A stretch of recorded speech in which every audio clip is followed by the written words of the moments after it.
This is the story of the one.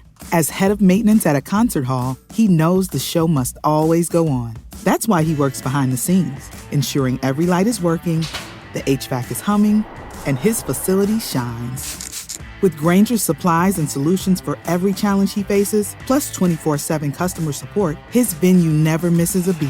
Call quickgrainger.com or just stop by. Grainger, for the ones who get it done.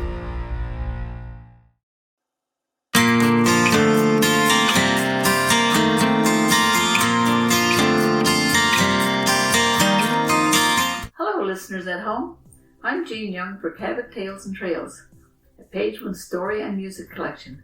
For today's episode, we're interviewing Nathan Sams, who comes from the Halloween area of Newfoundland and Labrador. We'll get into some of the history of Nathan and how he came around to becoming a page one administrative assistant. Nathan Sams, would you like to tell us how you got into writing?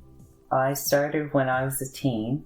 I kind of wanted to. I never really got into it. It wasn't until I started working for Page One that I really started. And once I started, I never really stopped.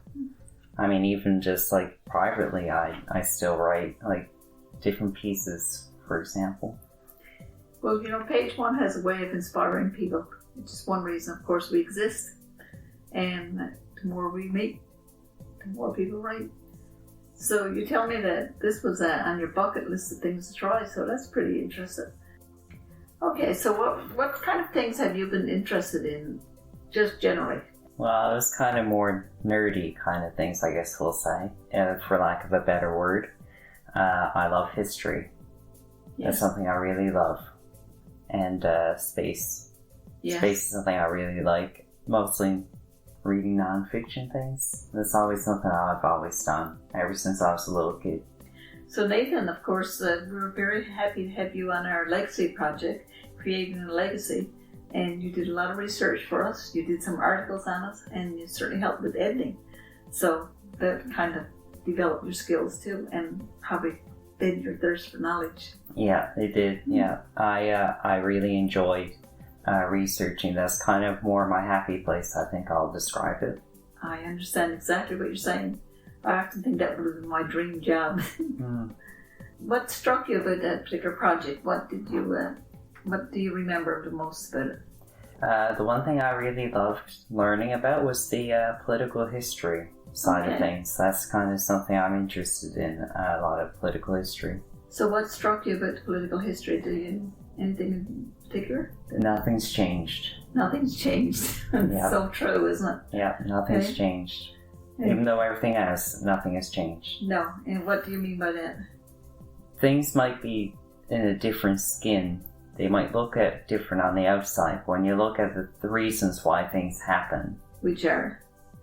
I think it goes down to a lot of people maybe don't know history and so they're repeating it. Because history has a habit of repeating itself if you don't know what to look for. Absolutely. So it's usually the things that drives people are money and power. Money, power, and same greed. Kind of things. It's Newfoundland, of course, has a very storied history. A lot more than people realize, I think. There's so many stories that we should tell. So then one of the things that you did during your last stint with Page One was write your own book. Would you like to tell us a little bit about that? Well, I was always awestruck by space, and that was something I wanted to really push into my book. It's something I love learning about. I love reading about space. There's a couple journals I like to read. There's a couple YouTube channels I like to watch that are space themed. So the name of this book, for all of you, if you're in iPad land or podcast land, it's called A Jokester's Guide to Science, and you'll find it on lulu.com.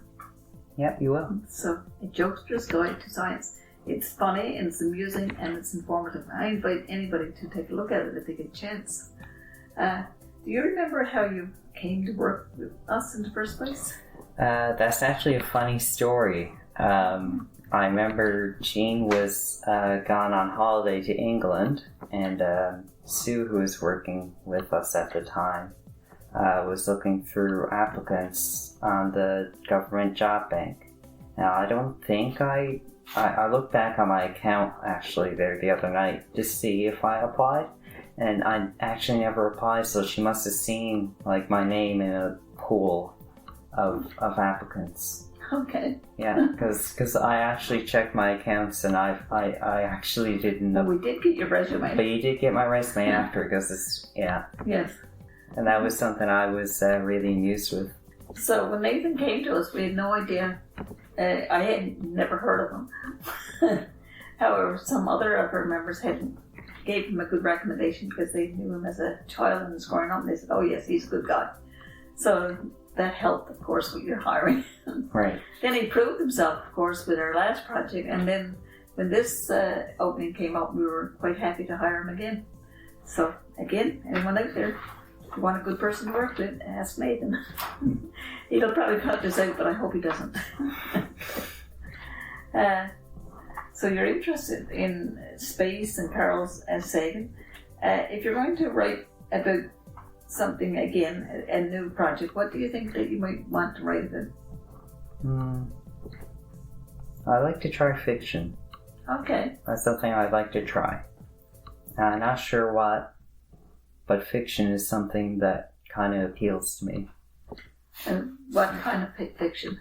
I think fantasy.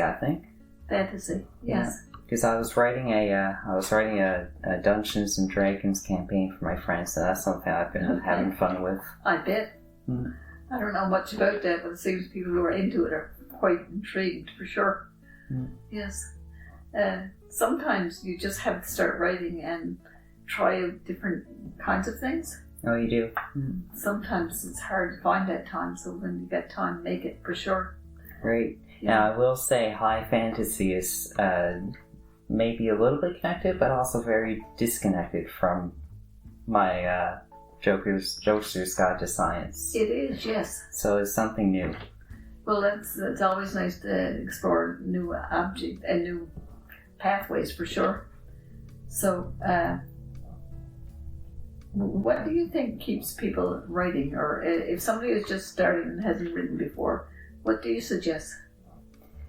Take a little bit of time every day to write. Because, I will say with my own Dungeons and Dragons campaign, I just did a couple words every day.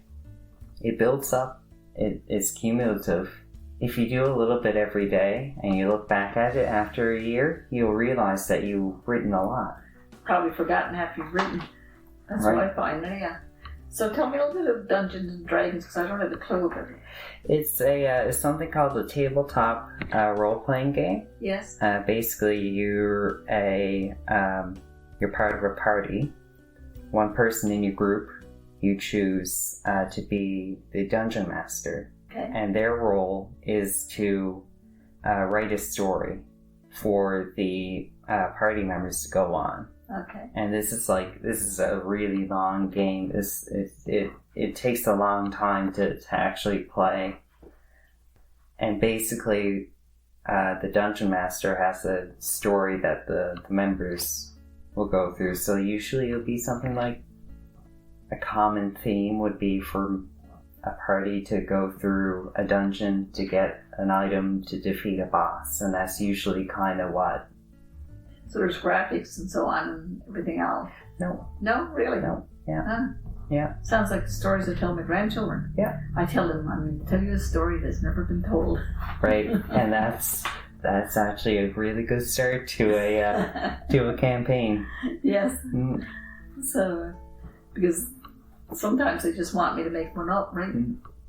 I never remember them after I've told them. It's just for fun, right? And you talk about how you build your writing skills by doing it. It's kind of like financial planning, which is my real job. You start off young, and little by little you end up having a lot more money than you ever dreamed of. Right. Because of the power of compound interest. So you're talking about compound writing.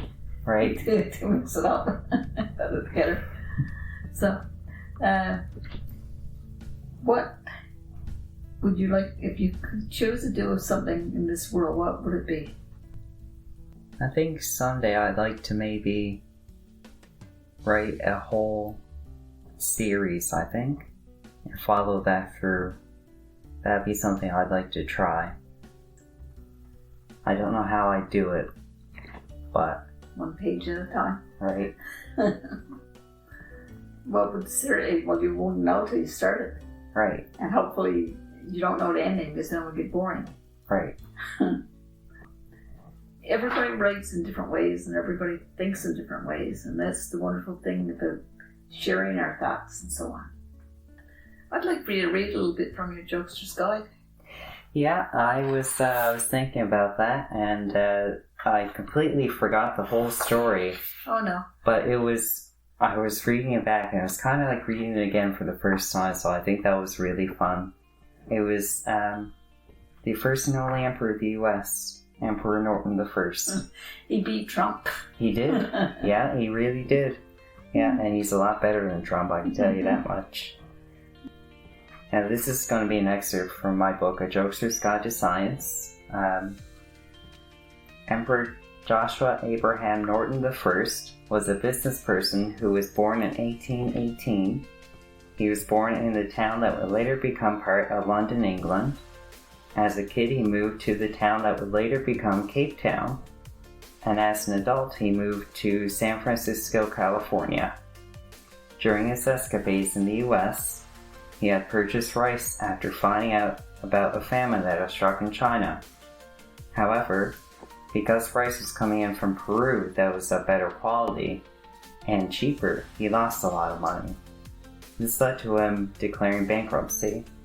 But in declaring bankruptcy, he had also declared himself Emperor of the United States. This would definitely require some explanation. He ran for Congress in the general election of 1858. However, he was not on the ballot. 10 days after the election, he went into office of the San Francisco Daily Evening Bulletin with a proclamation. He had asked the paper to publish his document, then quietly left. On a whim, the paper decided to post his proclamation in the paper. And so, Emperor Norton had declared himself the first Emperor of the United States of America. His first order of business was to ask all of the Congress and Senate to go into the San Francisco Music Hall, but they never showed up. The following years, he would write into the paper with more proclamations. He was very much ahead of his time. He had declared that the new empire would look very harshly on those who mistreat African Americans, Chinese people, and Native Americans. He supported women's suffrage. He also declared that Chinese Americans should be allowed to sit on jury. He had also declared that African Americans should be allowed to ride on the same buses and go to the same schools as white people. This was in the 1800s. This is like the mid-1800s.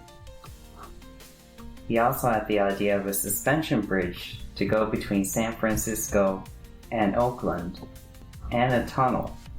He had also suggested an idea that was very similar to the United Nations. Some say that he had gone mad. Others might say he had gone wise, says the Emperor Norton Trust, formerly the Emperor Norton Bridge Association. I venture to agree.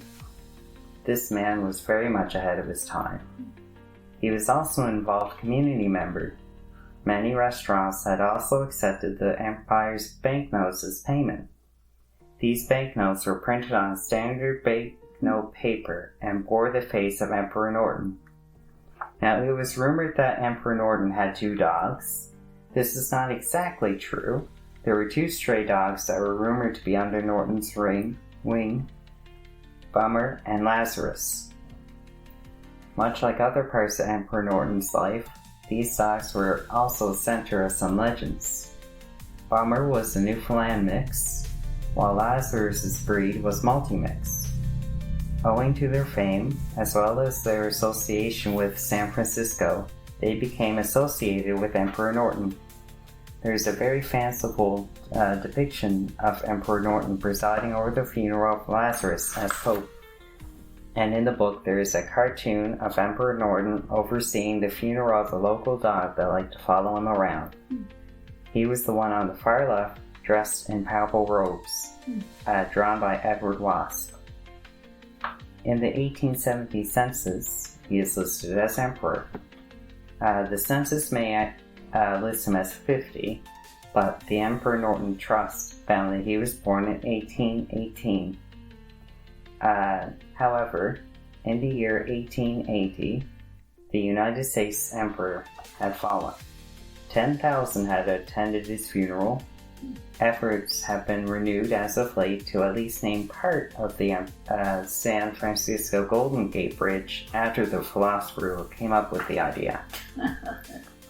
And then here in the book, there's a screenshot of a page from the United States Census for 1870. Yes. And it lists Emperor Norton, his occupation as being emperor. So he was way ahead of his time. He was way ahead of his time. So he's kind of like that person who's declaring herself queen of the world, basically. Yeah. So same kind of a, but he wasn't as nasty. He sounded like he was just having fun. He kind of was, but he was also very serious about it too. Yes. Yeah, because the paper that first published his first proclamation became kind of like his national newspaper.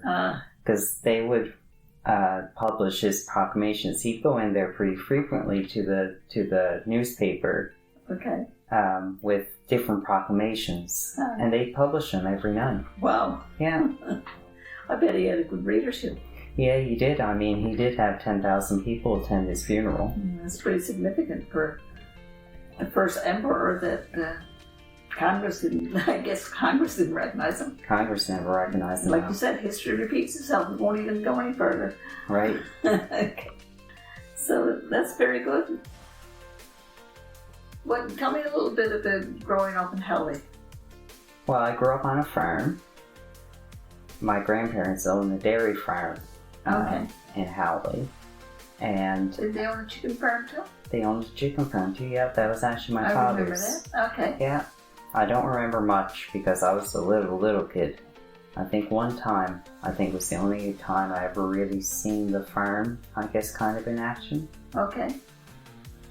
The babysitter who normally would babysit me was unavailable for the evening. So I went to the dairy farm with my father for the night. Mm-hmm. And I do remember watching him milk the cows. So did they have machines then, or was it by hand? It was machines. Okay, I figured it would be, yes. Yeah, that farm is no longer active though. No, it's too bad. It must have been fascinating, as a child. Oh, it really was. Yeah, I was really fascinated by seeing all the cows and how fast everyone worked. So they were quite calm. They expected it. They like being milked, don't they? They do, yeah. Because the milk is heavy in their udders, I guess you'd call it. Right, yeah. So then you moved to Cormac? I did, yeah. And I lived on a mink fur farm. Okay. We called it Natali Ranch. And I was there for, I can't remember how many years. That must have been 2006. And we moved out in 2013. Okay. So that's 7 years that I grew up on the farm. Did you have to help out with it or feed animals or? No, I actually never, because I was too young, right? Okay. I was like maybe 5, 6. I do remember every spring when the new mink babies were born. I remember it was a little bit of a family tradition that we would go in and me and my sibling would hold the baby mink in our hands. And that was something I really loved. We also had a cat, a couple cats that lived on the farm as well that kept the mice away. I think their names was Blackie and Smokey. And they were 2 stray kittens that just showed up to the farm one day. Okay.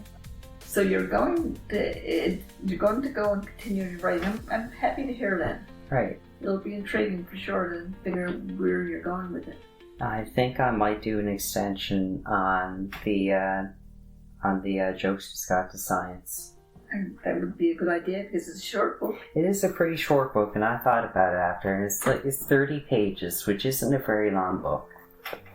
But it's a start. It is a start, yeah. And a lot of people have never ever had a book ever Right. and never been published. So that's our goal, is to help make it happen. And by the way, I was really impressed with Nathan, because he went and took on the challenge of making a book right from scratch, designing it, formatting it, putting it together, getting it published. And that's something that a lot of people would be totally intimidated by. But Nathan, he just took the bull by the horns, so to speak, and ran with it. And I thought that was really impressive. And I will say that was something I was a little bit intimidated by first, because it was the very first time I was doing it. Absolutely. But I think I am proud of the end product. And you have a right to be. And also podcasts. You've never done podcasts, and you came up with the ideas. Okay, let's go do it. And I haven't done a thing about it, except talk. But Nathan, again, I'm very proud of you for not being afraid of challenges. Page One has had a lot of temporary employees, and I always learn from each one of them. And I like celebrating their uniqueness, because, again, and they always bring a different kind of energy into our space.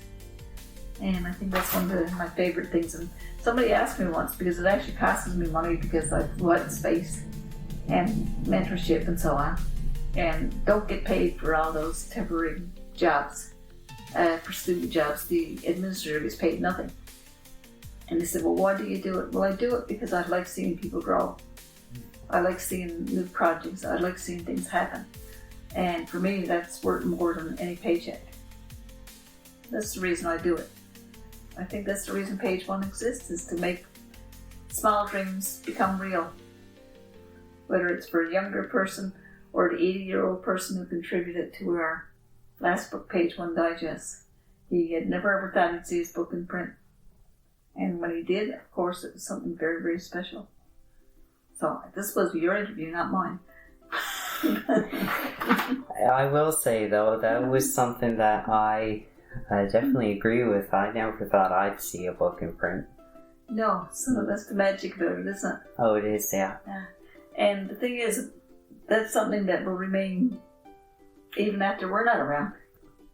So if you do have enough copies, sell a few, give away a few, have them online, and all of a sudden they take on a life of their own, and you do not know where they'll end up.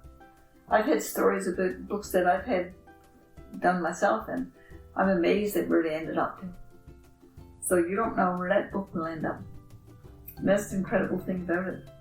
Much better to have a book printed than have it hid away in your closet, for sure. Oh, it or is. in your mind, and never ever allowed to emerge. Or on some hard drive somewhere. Or on hard, that of course the technology becomes outdated.